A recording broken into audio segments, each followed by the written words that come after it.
Hey guys, this is Dr. L, and I'm just making a quick video about the problem that we covered in class, or the problem that I will cover in class, that addresses the topic of time-weighted averages and calculating time-weighted averages so that you can compare a time-weighted average of a chemical that a worker is exposed to in an actual workplace with an OSHA standard or another standard. So this was the example of Pat, and Pat's our fictitious welder. He's exposed to 0 milligrams per meter cubed of manganese fumes from welding, and that's in the first hour, and then in the second and third hour it spikes up to 4 milligrams per meter cubed, and then for 5 more hours he's exposed to 0.5 milligram per meter cubed. I want you to note that the units might be milligrams per meter cubed when talking about chemicals in the air, or they might be ppm, which you might see in your homework example. So this is our question. This is Pat's actual exposure. Did it exceed the OSHA PEL? And the OSHA PEL is, let me find it for you guys. The OSHA PEL for manganese fumes, which is in this slide here, there's a ceiling level of 5 milligrams per meter cubed. There's an 8-hour time-weighted average of 0.2 milligram per meter cubed. Because it's not specified here in this column, I know that's the 8-hour time-weighted average. Okay, also I see over here, like this is lower than the ceiling, and we would expect the 8-hour time-weighted average to be lower than the ceiling. So these are going to be the two regulatory values that we compare Pat's exposure to.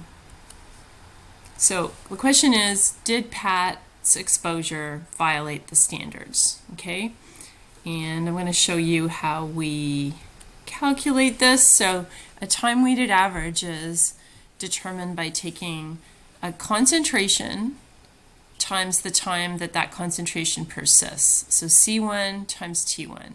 And then add the next concentration that occurred while you were collecting data, multiplied by the amount of time in hours, we'll stick to hours here, that concentration lasted.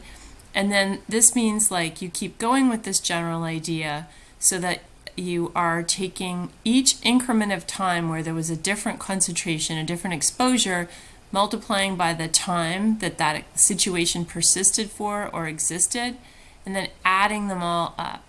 Okay, so order of operations is going to matter here. Once you have that, you divide by the total time.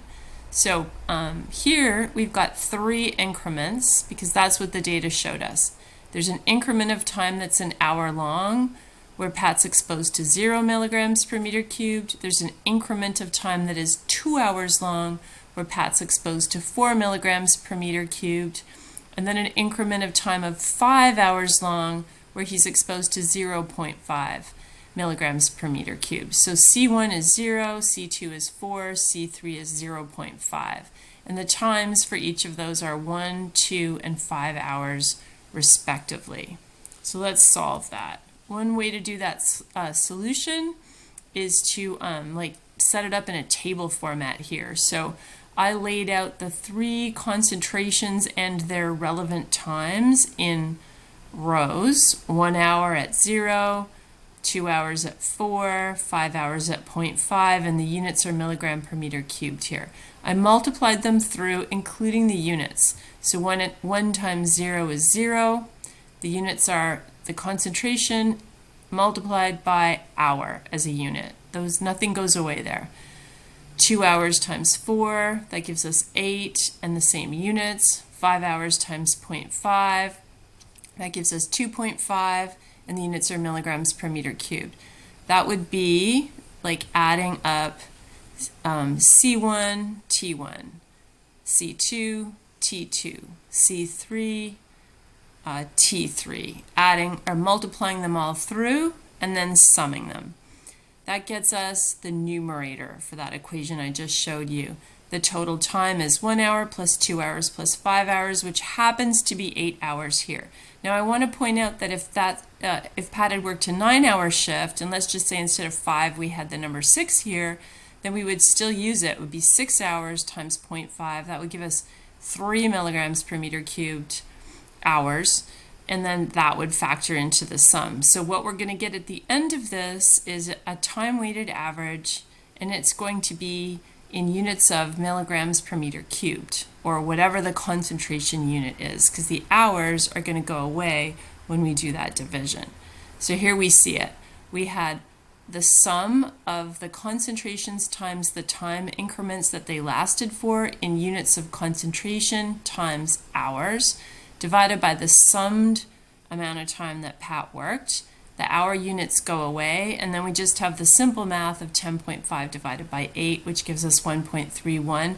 This unit persists, right? So now we know that Pat was exposed on a time-weighted average to 1.31 milligrams per meter cubed.